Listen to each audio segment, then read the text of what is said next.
The following program was produced by an independent community producer. The opinions expressed do not necessarily reflect those of the ECAT staff or board of directors. Good morning, good afternoon, good evening, good night. It's the Ron Van Dam Show. Hold on tight, things can get a bit weird, if you like that sort of thing. Hey, welcome to the program. It is the Ron Van Dam Show. I'm one of those people. How are you? Good to be with you today. It sounds like a soccer coach. All right, you kids. All right, come on, run around.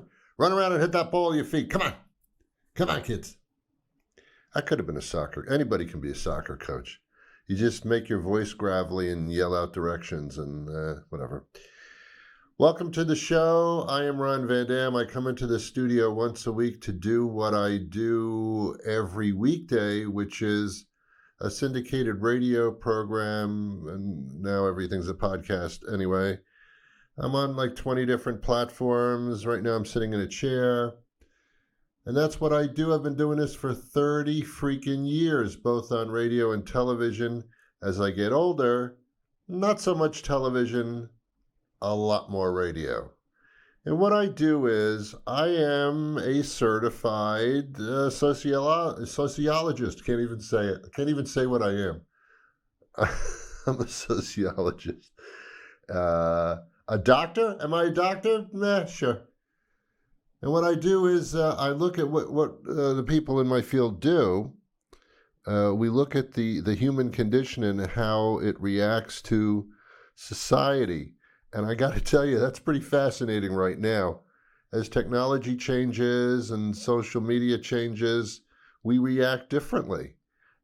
We make it happen and we react accordingly. And it's fascinating how messed up humanity is. It's unbelievable. It's unbelievable.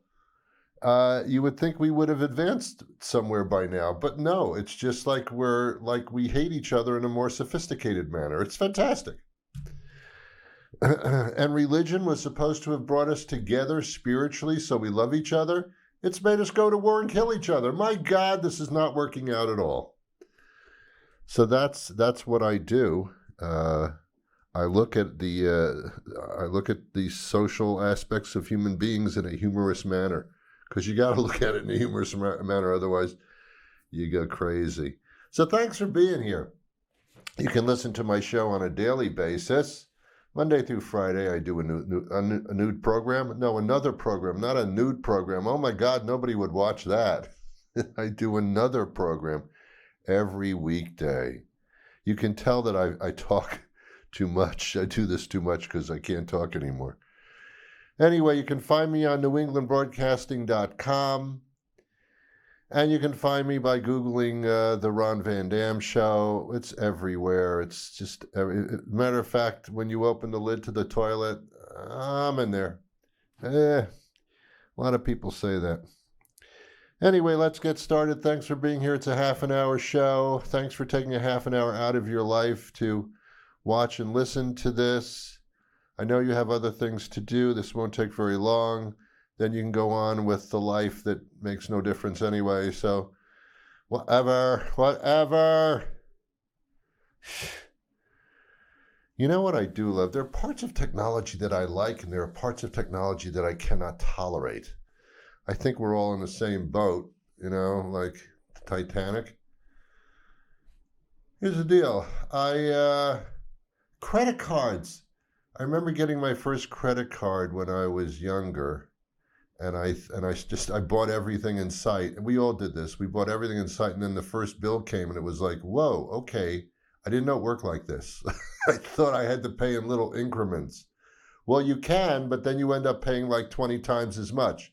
Oh, okay. Nobody told me. I didn't figure this out. Uh-oh, what do I do now?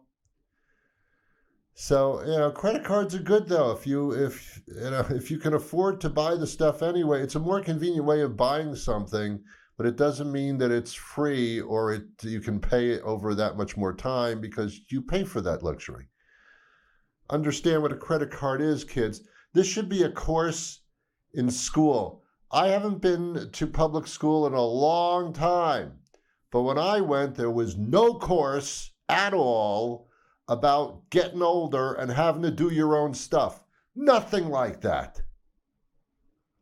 Closest thing was home economics. They taught you how to boil an egg. Not even for guys, because guys didn't do that back then.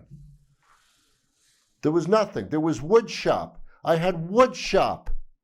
I have not had a reason to use the wood shop ever in my life. I'm not a wood shop kind of guy.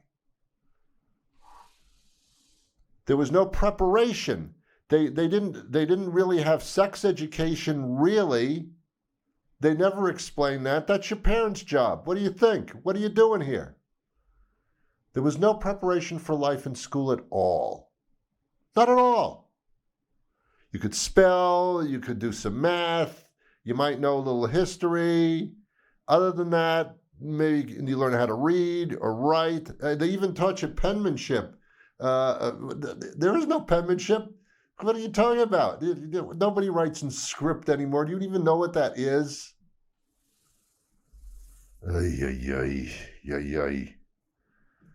It's crazy. They don't tell you what a mortgage is, how compound interest rates work. Nothing like that. Nothing. Not compounded interest. They didn't talk about that. Annual interest. Nothing like that. Nothing. Credit cards. How do you deal with them? What do you do with these things? They didn't tell you. Nothing. Nothing at all. Did they prepare me for life? No. They wasted 12 years of my time is what they did. But credit cards have come a long way, baby. They have. I remember when we started using credit cards, remember what you had to do with these cards, these plastic cards? You had to swipe them. From whom? You take the card and there's a little slot and you take the magnetic strip and you put it on a certain side, the one furthest from you, and you swipe the card. And after a couple of swipes, the magnetic stripe starts coming off and the card gets all mangled and you got to get another card. That was a pain in the eye. I hated swiping.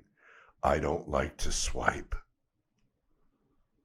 On my cell phone, I have to swipe. I don't swipe. I'm not swiping. I'm sick of swiping. Who invented swiping? Who started with the swiping? That's not an action. That's not a human action. And then it got a little more sophisticated. Then instead of swiping, we inserted. I think we inserted and swiped about the same time. In some cases, you inserted first, and then later on, a couple of years later, you started swiping. It was interchangeable depending on the machine. I didn't like inserting either. I don't like to insert. If I don't know you first, if we don't have dinner first or something, I don't immediately like to insert. It's a bothersome, strange, odd thing to do. Well, insert that here. You insert that here. What are you talking about? Tell me, insert something. I don't know where you've been. What am I inserting into? Your machine could be dirty, and my card is so clean. Now I've got your insertion crap all over the back of my card. I ain't inserting in that. I hate inserting. I don't like inserting, except for one thing. But other than that, I don't. But ladies and gentlemen, fear not, because we've come up with a technology where you don't have to swipe, you don't have to insert. Your stuff doesn't have to touch my stuff. Now I can tap. I didn't know I could tap. What I do is I take my card and I tap it. It's like tapas. It's not a big deal. I just lightly touch with my ease, my dexterity. I just tap you. So, excuse me. Up, transaction. In some cases, you don't even have to actually tap. You just hold your card close to the machine and it will read it from a distance, like there's some type of you don't have to touch it anymore. No more touching. No more touching. Just come close. That was good enough. That was good enough.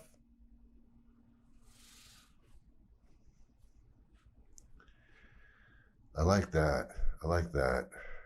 Tapping's nice. Tapping or just coming close.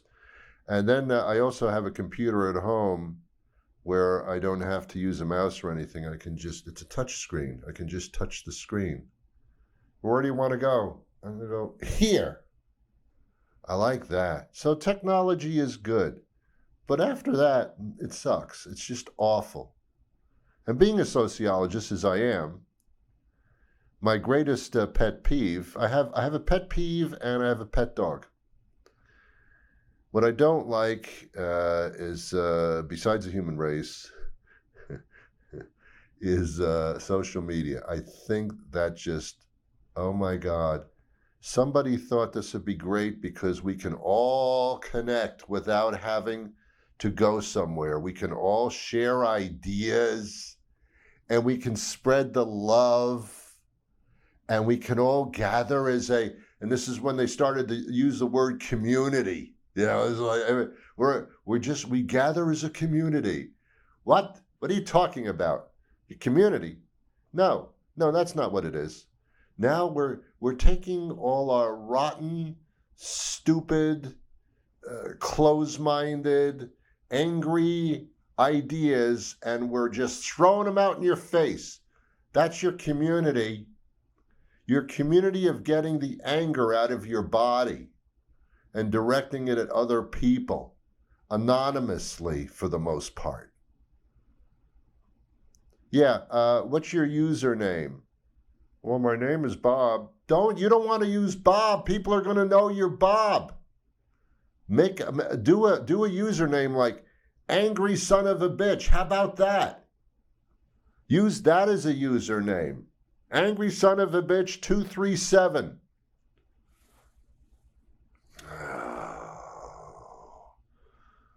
It's a place to display our angers and our fears and our opinions and to lash out at others in large communities. That's what social media is. No, Ron, it's a way of advertising your business. Get out. Businesses will always find a way to advertise. They don't have to do it this way, but they've stooped down low enough to meet you on your angry, pathetic level. That's what happened. And you've taken us all down with you. And then we had a president like 3 years ago, almost 4 years ago, who just wanted to call everybody idiots and morons and make up schoolyard nasty, horrible names for people and blame them for everything that you couldn't do. I mean, and this opened up Pandora's box of ill-minded, angry people getting revenge and putting other people down so that they could rise higher. If you're a schmuck and an idiot, I must be smart. And that was the theory. And that's what stuck. And that's where we are right now. All right, let's move on. Speaking of stupid, I'm not talking about you, not you. No, not you. You. Talking about you. Not you. You. Not you. You. One of the stupidest holidays ever created is going to happen or has just happened, depending on when you're watching this. And that stupid holiday is flagged. No, I'm kidding. It's not Flag Day. It's New Year's. I don't understand this holiday. Why do you have it off from work? Why? What happened? What religion is this? What? It's not a Chinese New Year. That might be a bit religious. I don't know. It's still a New Year. It's still stupid. It's not religious. It's not historical. It's just plain stupid. We are virtually celebrating the fact that we have rotated around the sun. We made a rotation, everybody. Break out the champagne. It's a stupid, stupid holiday. We're celebrating nothing. You have the day off for nothing. It's like they made it up. Bob doesn't want to work today. What do you want to call this? New Year's? Because it's a different year? Sounds good to me. Let's do that. It's stupid. It could be Indigenous People Day. I don't know. I think every day there's Indigenous people, from what I understand, from what I see. New Year's? You're celebrating one year ending and another one beginning? What? What the hell's wrong with you? And what do we do on New Year's Eve? What do we do? How do we celebrate this thing that requires no celebration whatsoever? We say goodbye to the old year so we can ring in the new. And how do we do it? With alcohol. Let's have a drink. Let's have a drink all night. Wait, it's midnight. Now let's have champagne. What? This is an alcoholic holiday. Well, Ron, so is St. Patrick's Day.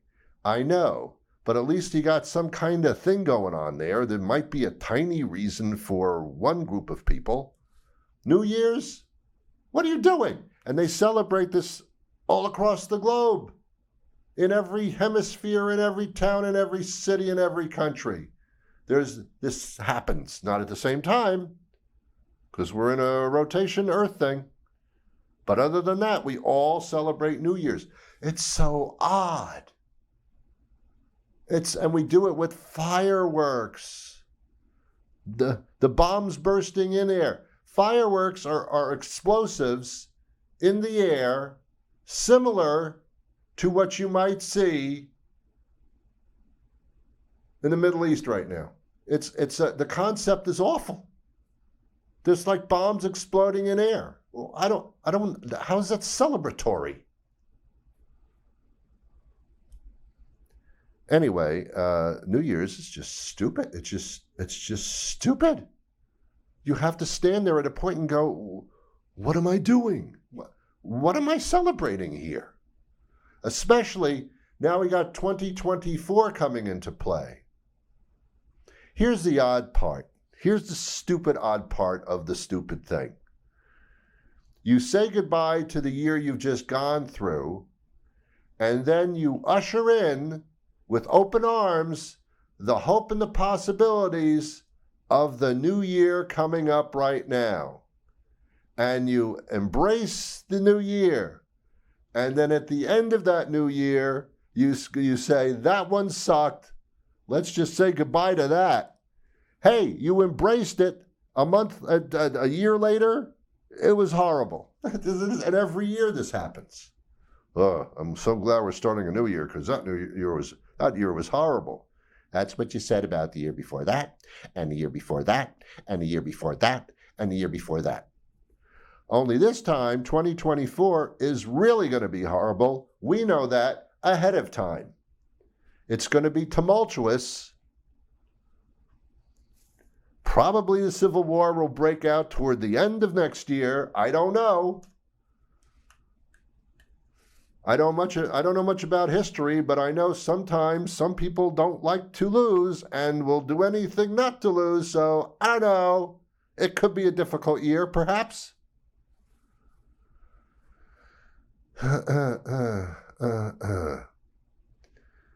This is certainly not an optimistic program today. It seems to be quite pessimistic. But what are you going to do? Another part of sociology that I do is realizing exactly where we are now. I had a guest on my radio show just 2 days ago, and she wrote a book about possibilities, and she was talking about anything that you can visualize. It was called creative visualization, I believe, which is a term that goes back almost 20 years now. And it's anything that you can visualize in your mind in order to move you forward and to give you success to reach your goals. If you just envision it in your head and visualize it, it shall come to be. Because if you visualize, then you can actually see your goal and imagine the experience of getting there, which gives you more drive to reach your goal. And now I have visualized my goal, and all the possibilities are there for me, and I will go now and achieve my goal by working hard, but focusing on the goal. And that's the crux of the theory. Only they left one part of it out, actually two parts, out of this success journey that you're about to take. One is that there are other people involved, so that can screw things up. The other people can say, no, this idea sucks, and I don't like it, and I don't think you should go, and I don't think, and it's going to be horrible, and you cannot do that. You didn't count on that, did you? See, because your journey isn't just you. There's other people in the car with you. That's the first roadblock that doesn't seem to work out. And the second roadblock in reaching your goals is that we as a society, especially the younger generation, is a bit too lazy to achieve them.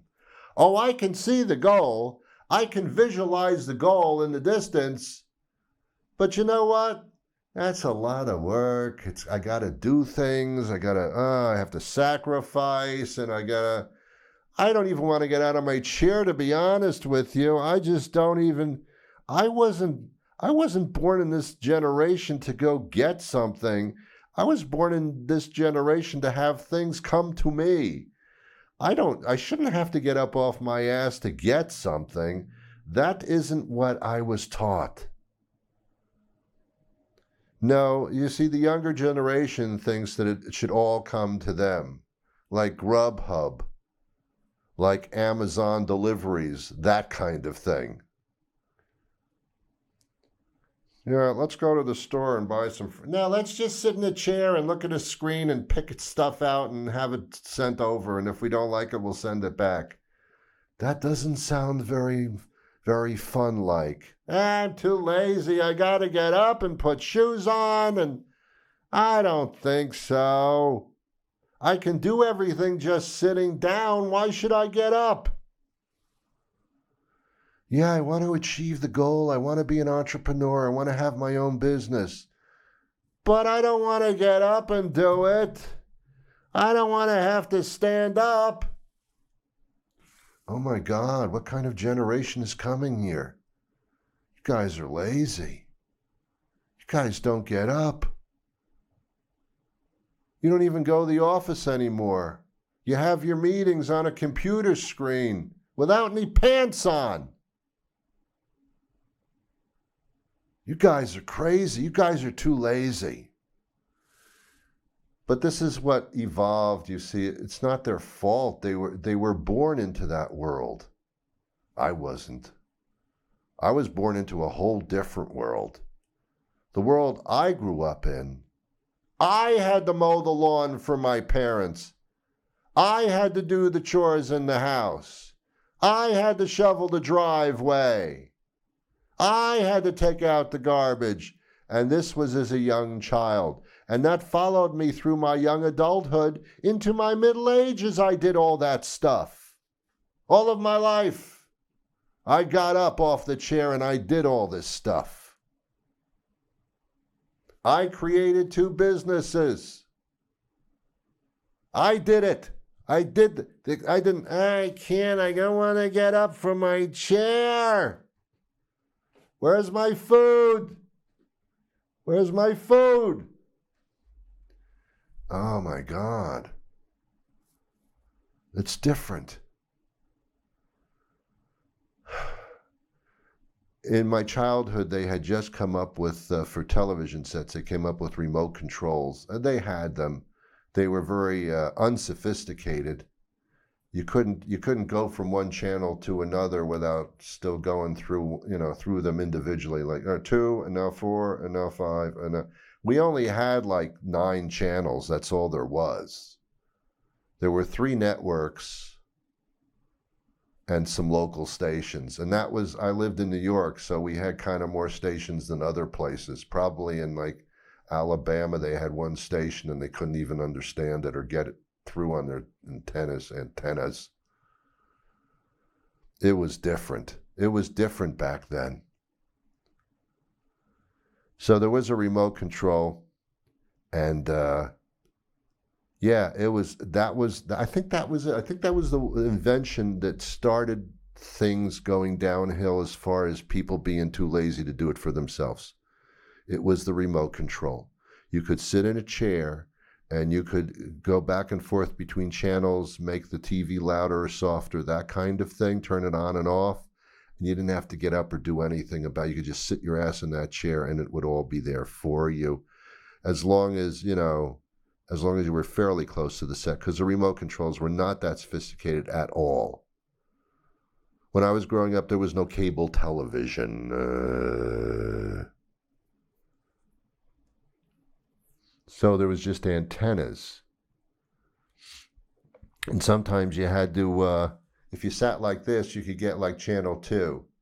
If you sat like this, you could get channel 4. If you sat like this, you could get channel 5. And that was it. That was all the channels there were. There weren't a lot of choices. And that was pure life. That was the pure life part. We didn't have 3 cars. We had 1 car when I was growing up. My parents shared a car. I couldn't drive yet. Well, I could, but they didn't want me to touch their car. 1 car. 1 car. 1 car. That was it. 1 car. Just so different. It was so different. Just so different. We had things called libraries. Do you remember those things? They were buildings in towns and cities. Oh, it's just so funny. With books in them. They had books in them. And if you wanted to find something out, you had to go to this building. They called it a library. And in some towns, they had like 2 or 3 libraries. Most towns, just 1. And you'd sit there and it'd be really quiet inside and you'd learn stuff in the library. You believe they had these things? They still have them, but just as a joke. Because kids know. The adults use them. The adults use them. And they love them. Adults love them. Kids don't use it. Kids got the cell phone. They got a computer. They hold in their hand. They got everything. They can find out anything in a split second. Why even put your shoes on? Why even do that? They don't need the libraries. Hate to tell you this. You don't need them. You don't need them anymore. They'll be gone. Sundays we used to get the paper. New York Times. We'd sit there, parents would drink coffee and read the New York Times. They were comfortable. It was so wonderful for them. Papers, they can't even deliver anymore. They can't even get the paper to you anymore. They can't find people to do it. They can deliver food to you, but not newspapers. So now it's digital. You want to read the paper? Read it on a screen. I don't want to read the paper on a screen. I want to have it in my lap with a cup of coffee. Sorry, outdated. Wow. Not even that, huh? No, sorry. All the stuff that gave you comfort? No more. Sorry. Technology has found an answer for it, so you can sit on your ass that much longer. As we evolve into sitting on our ass, or should I say, devolve into not moving. Kids, you better start finding a doctor. This stuff is going to catch up to you in a bad way in your middle age. Mark my words. I don't care if your name is Mark or whatever, mark them anyway. I'm out of time. I'll be back again next week, probably, if I can manage to get up and put some pants on and come in here and do it. Until then, I wish you peace.